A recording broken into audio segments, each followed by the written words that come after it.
ఎక్కడో పుట్టారు, ఎక్కడో పెరిగారు, జీవితాంతం బాధ్యతల బరువు మోశారు, ఎన్నో ఆటుపోట్లు చూశారు.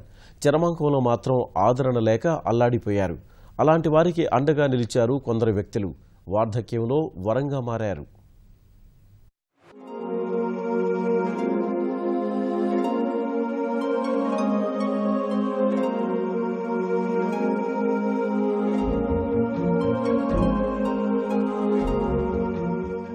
నా అన్న వాళ్ళు లేని వాళ్ళు కొందరు, అందరూ ఉన్న అనాథలైన వారు మరికొందరు.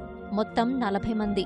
ప్రకాశం జిల్లాలోని వేటపాలెం మండలం నీలకంఠాపురంలోని అనాథ వృద్ధ శరణాలయం వీరి ఇల్లైంది. ముదిమిలో ఆపన్నహస్తం అందిస్తోంది.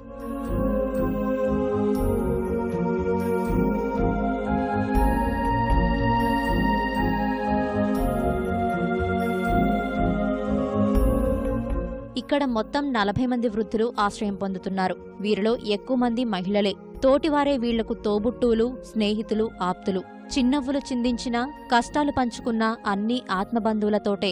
నాకేముంది, ఇళ్ళే అక్క చెల్లెళ్ళు తాడుపుట్టిన ఇళ్ళే కలిసిపోతుంటా మాట్లాడుతా. మరి అక్కడ ఎవరు లేనప్పుడు ఇళ్ళే కదండి. తల్లిదండ్రుల మనసు ఎప్పటికీ వెన్నపూసే. పిల్లలు ఇబ్బంది పెట్టినా ఈ వృద్ధులు బాధపడటం లేదు. బిడ్డలకు భారం కాకూడదని తామే వారిని వదిలివచ్చామంటున్నారు. కొడుకు పెంచుకున్న అబ్బాయి, ఆ అబ్బాయికి ఇక్కడికి వచ్చాక కాలు చెయ్య పచ్చిపోతాను. ఆ అబ్బాయికి 4 పిల్లలు. ఒక అమ్మాయికి ఈ మధ్యన పెళ్ళి అయింది. ఇంకా ఎలా పోషిస్తారని ఇక్కడికి వచ్చేసారు. పిల్లలు ఉన్నారు 3. ఆడపిల్లలు ఒక మగ పిల్లాడి చూడండి. ఓ పిల్ల చనిపోయింది. ఏది చరణం లేక ఏదో జండిల్లు ఉంటుంది, ఆడు ఎట్లా తిప్పని ఆడికి వదిలేసి ఇచ్చేసి. తమకు నీడనిచ్చిన ఆశ్రమ నిర్వాహకుల పట్ల ఈ వృద్ధులు కన్నీళ్లతో కృతజ్ఞతలు చెబుతున్నారు. తమకే లోటు లేకుండా చూస్తున్నారని సంతోషంగా చెబుతున్నారు. పొద్దున పూట కాఫీ టీ ఇస్తారు, టిఫిన్ పెడతారు, మధ్యాహ్నం భోజనం పెడతారు. 1 గంట 12 గంటలప్పుడు మళ్ళీ 3 గంటలకు బిస్కెట్ ఇచ్చి టీ ఇస్తారు. రాత్రి భోజనం పెడతారు, స్నానానికి వేడి నీళ్ళు ఇస్తారు, బట్టల మిషన్లు వేయిస్తారు. బాగానే ఉందండి.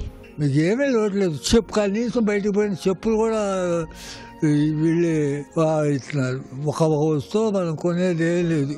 ప్రొద్దున్నే మాకు వేడి నీళ్లు స్నానానికి ఇస్తారు, ఒంటి సబ్బు ఇస్తారు, షాంపూ ఇస్తారు, కొబ్బరి నూనె ఇస్తారు, మళ్ళీ బట్టలు ఇస్తారు, ప్యూరిఫై వాటర్ కూడా ఏర్పాటు చేశారు. ఈ ఆశ్రమాన్ని ఏర్పాటు చేసింది సత్రం మల్లేశ్వరరావు అనే వ్యక్తి. 1995లో రోడ్డు పక్కన పడి ఉన్న ఓ వృద్ధురాలిని చూసి కరిగిపోయాడాయన. ఆమెను తీసుకెళ్లి సపర్యలు చేశారు. వృద్ధాశ్రమం ఏర్పాటుకు అప్పుడే తొలి అడుగు పడింది. కొందరు స్నేహితులతో కలిసి ఈ అనాథ శరణాలయాన్ని ఏర్పాటు చేశారు మల్లేశ్వరరావు. అప్పటి నుంచి ఇప్పటి వరకు నిర్విఘ్నంగా సేవా కార్యక్రమాన్ని కొనసాగిస్తున్నారు. మొట్టమొదట ఒక చిన్న పూరి గుడిసెలో ఇక్కడ కొంతమంది దాతలు ఇచ్చినటువంటి ఈ స్థలంలో అయితే దాదాపు 1/2 ఎకర్ స్థలము, 1/2 ఎకరం ఉన్నది.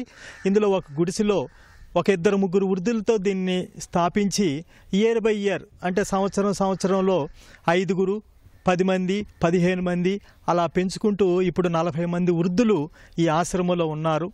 మరి ఇక్కడ వసతి కోసం దాతలే ఈ భవనాలని నిర్మించడం జరిగింది.